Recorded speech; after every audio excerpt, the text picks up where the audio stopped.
2억 빚을 진 내가 뒤늦게 알게 된 소름 돋는 우주의 법칙.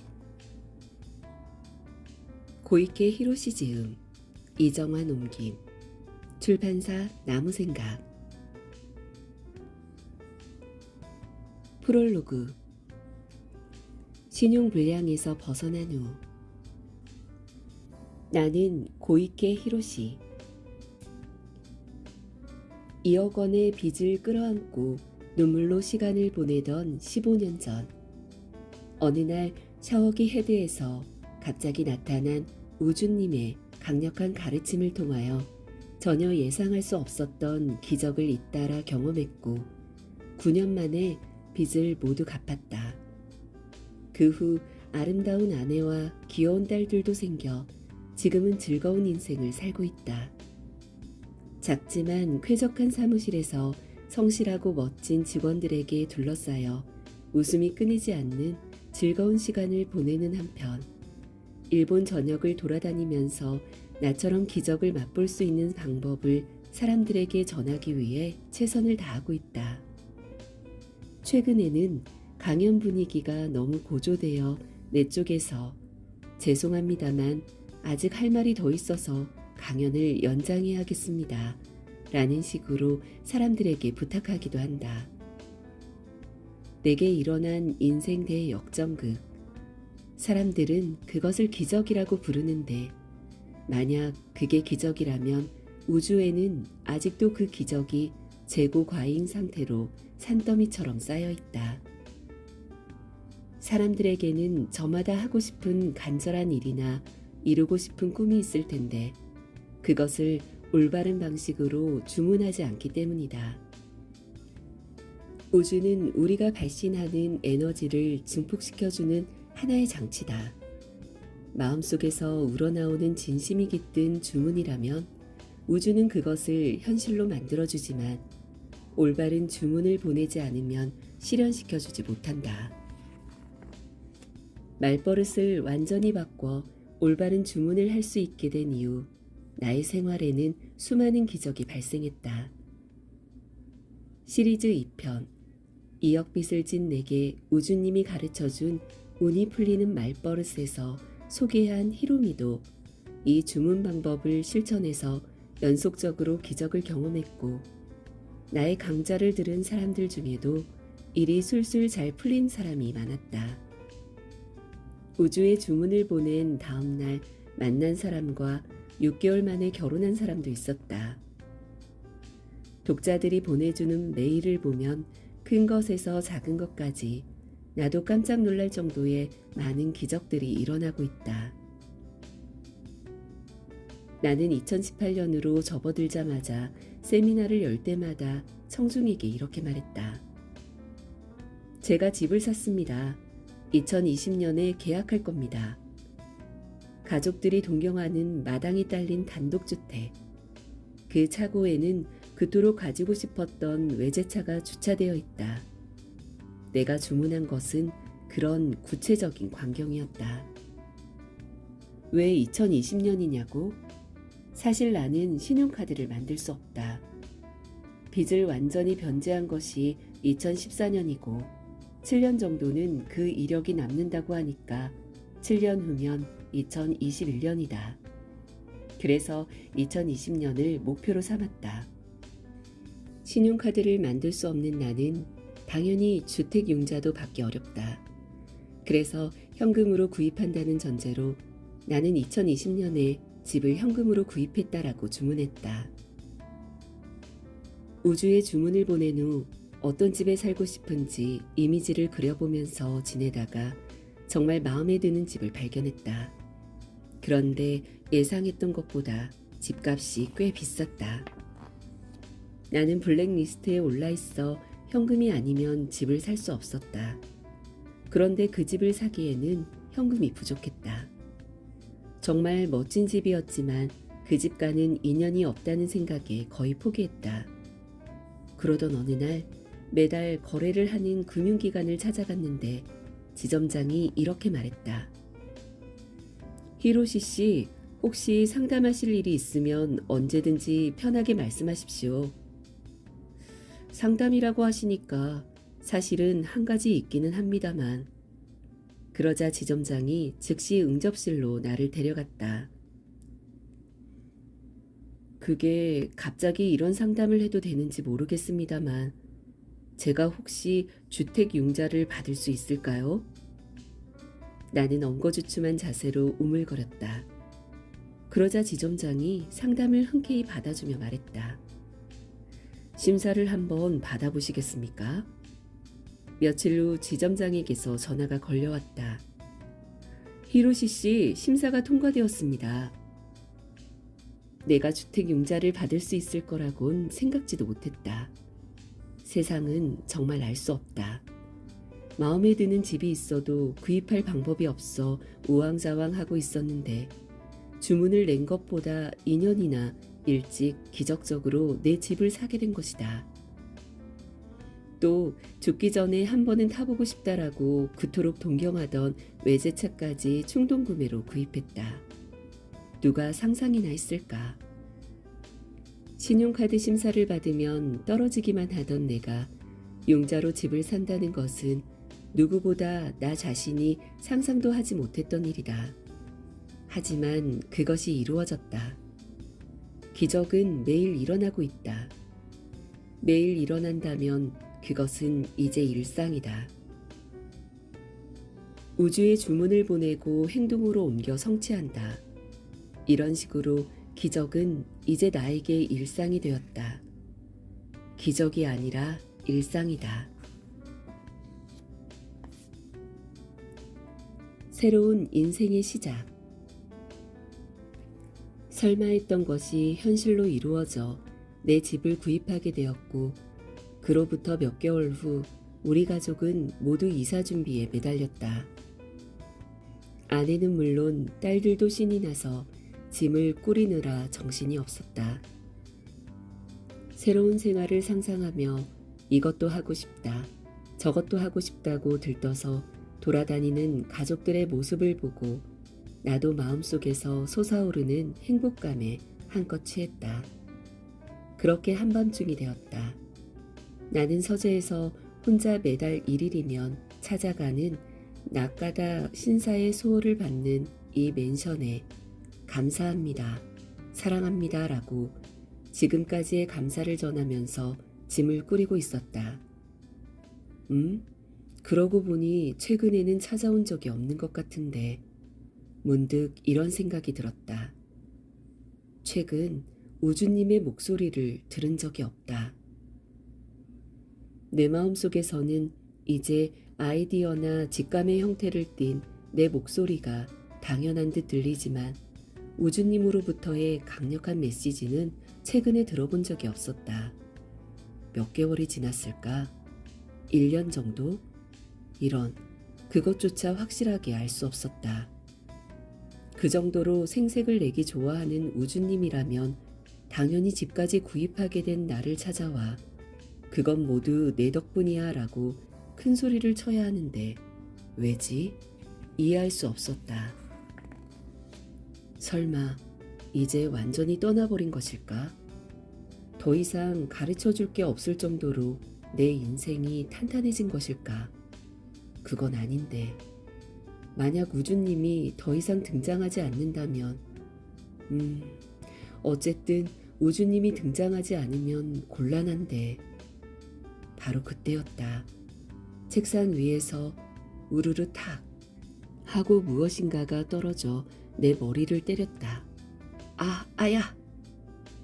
눈사태처럼 떨어져 내린 물건들 속에서 한 번도 본 적 없는 두루마리가 나타났다. 웬 두루마리지? 나는 고개를 갸웃거리며 두루마리 끈을 풀기 위해 손을 뻗었다. 그 순간 내 눈앞에서 두루마리가 저절로 펼쳐졌다. 뭐야? 이게 뭐지?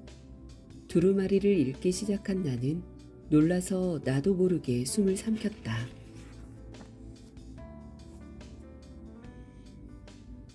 거기에는 인간 재교육 방법과 함께 인간은 이것을 보면 안 된다 라는 글이 씌어 있었다.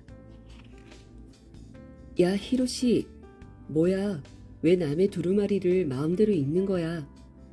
갑자기 천둥을 치는 듯한 커다란 목소리에 깜짝 놀라 나는 두루마리를 놓치고 바닥에 주저앉았다. 아, 죄송합니다. 정말 죄송합니다. 그런데 뭐라? 머리를 끌어안은 채 웅크리고 앉아있는 내게 우주님이 예전처럼 혼신의 힘을 담아 주먹을 날리지 않는다.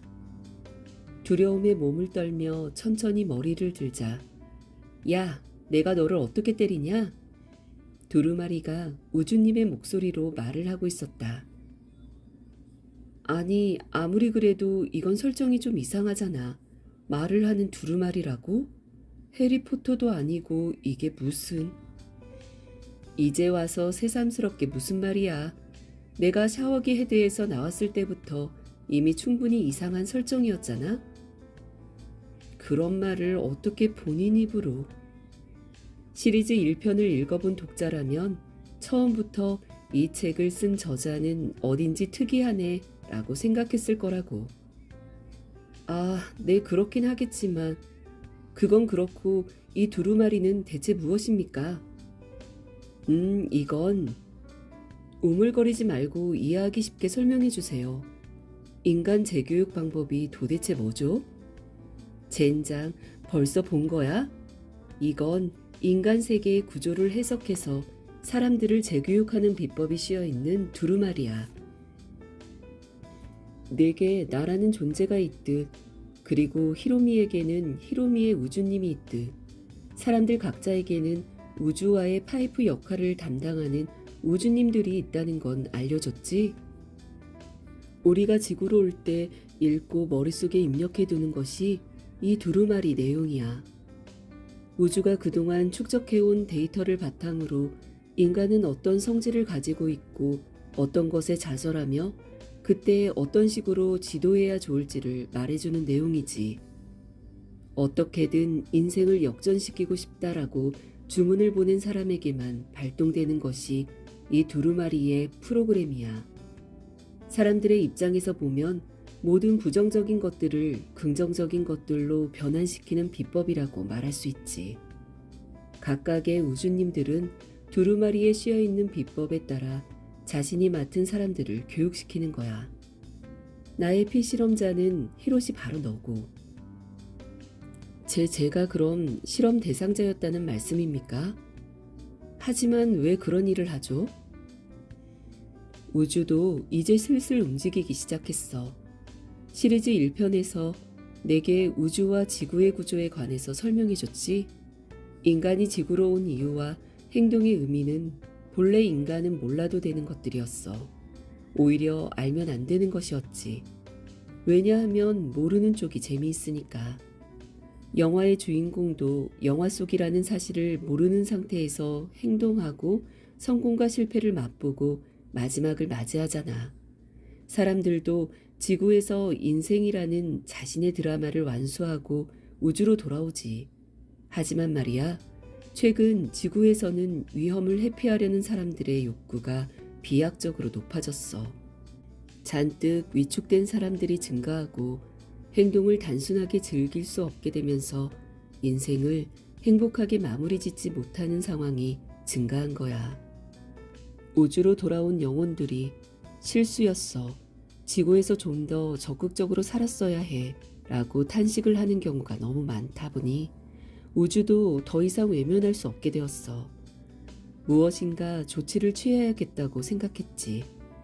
그래서 여러 가지 부정적인 것들을 이끌어내는 세상의 구조를 해석해서 인간을 다시 교육시키기 위한 재교육 프로그램을 만들었어. 그리고 우주와 인간들 사이에 파이프 역할을 하는 나 같은 우주들을 한자리에 모아 인간 재교육 선수권 대회를 개최했지. 나도 거기에 후보로 올라갔는데 오늘이 그 시상식 날이야. 네? 시상식이라고요? 그건 그렇고 이렇게 중요한 물건이 왜 여기에 있죠? 사실 내가 커닝하려고 가져왔다가 깜빡 잊어버리고 두고 갔으니까. 잊어버리고 갔다고요? 그럼 어차피 두고 간 것이니까 한번 읽어봐도 될까요? 제발 읽어보게 해주세요. 야, 잠깐 보지 마. 네가 함부로 만질 물건이 아니야.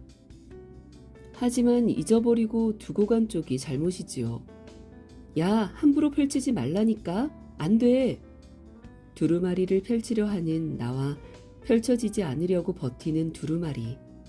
그런 혼잡한 힘겨루기가 이어진 끝에 두루마리가 저절로 대굴대굴 구르더니 그 안에 있는 글들이 천천히 드러나기 시작했다.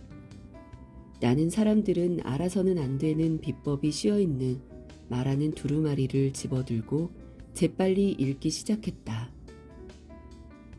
우와, 이건 정말 대단해.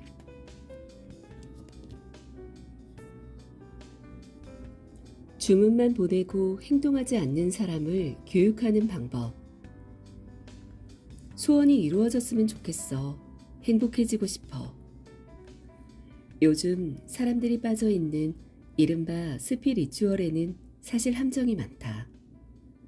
우주에 주문을 보내면 아무것도 하지 않아도 원하는 것이 눈앞에 떨어진다고 생각하는 사람들이 늘어나고 있기 때문에 주의해야 한다.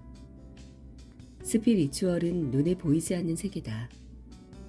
대부분의 사람들은 그 세계를 알았을 때 무엇인가 큰 것을 얻고 새로운 세계가 펼쳐진다고 여긴다.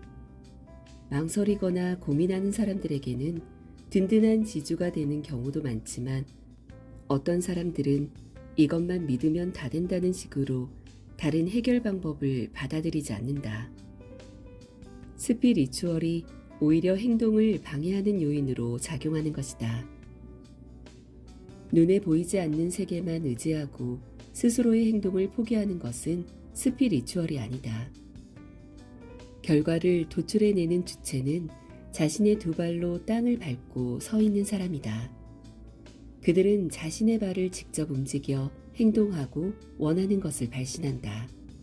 그렇기 때문에 운이 따르는 것이다. 이렇게 되었으면 하고 바라면서 아무런 행동도 하지 않은 채 멍하니 기다리는 것이 절대로 아니다.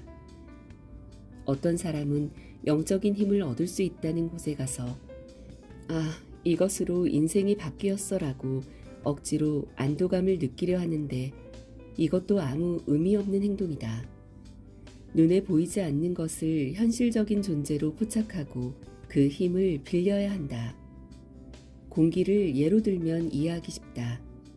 눈에는 보이지 않지만 현실적으로 그곳에 존재한다. 눈에 보이는 것만이 사람들의 삶을 도와주는 것은 아니다. 눈에 보이지 않는 것에도 현실성은 있다. 그렇기 때문에 정말로 스피리추얼을 신뢰하고 소중하게 여기는 사람은 진정한 현실주의자이며 자신의 발로 땅을 디디고 서서 행동한다. 이 사실을 대부분의 사람들은 모르고 있다. 지금은 이것이 지구에서의 삶을 마음껏 누리는 것을 방해하는 주요 원인으로 작용하고 있다.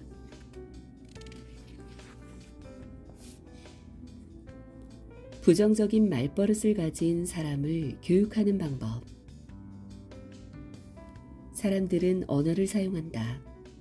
언어는 커뮤니케이션 수단임과 동시에 자신의 마음을 표현하거나 정돈하는 수단이기도 하다. 또한 언어를 사용하면서 사람들은 소원을 주문하는 능력이 비약적으로 향상되었다. 말은 소리다. 그리고 진동을 만들어내는 소리는 에너지 그 자체다. 가수가 복부의 힘을 사용해서 입으로 부르는 노래를 듣고 우리는 감동하고 그 소리에 실려있는 내용에 눈물을 흘리기도 한다. 그 노랫소리에 자신의 마음을 흔드는 강한 에너지가 깃들어 있기 때문이다. 사람들의 입에서 나오는 소리, 즉 목소리는 진동을 하면서 공기를 타고 뻗어나가 상대방에게 전달되며 우주까지 전달된다. 우주는 이런 에너지들을 받아들여 증폭시키는 방식으로 사람들의 소원을 들어준다. 다시 말하면 사람들이 매일 입 밖으로 내는 모든 말이 주문인 셈이다.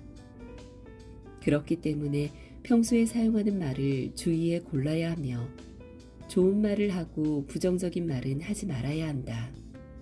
그것만으로도 사람들의 삶은 비약적으로 바뀔 수 있다. 그 중에서도 가장 강력한 에너지를 가진 말이 감사합니다와 사랑합니다와 같은 말이다. 하지만 아무리 감사합니다를 중얼거린다고 해도 평소에 사용하는 말이 최악이야, 싫어, 기분 나빠와 같은 부정적인 말이라면 우주는 양쪽 모두를 증폭시키기 때문에 결국 의미가 상쇄되고 만다. 나는 매번 감사합니다라고 말하는데도 아무런 변화가 없어라고 하는 사람들이 있다면 말버릇부터 철저하게 교정해야 한다.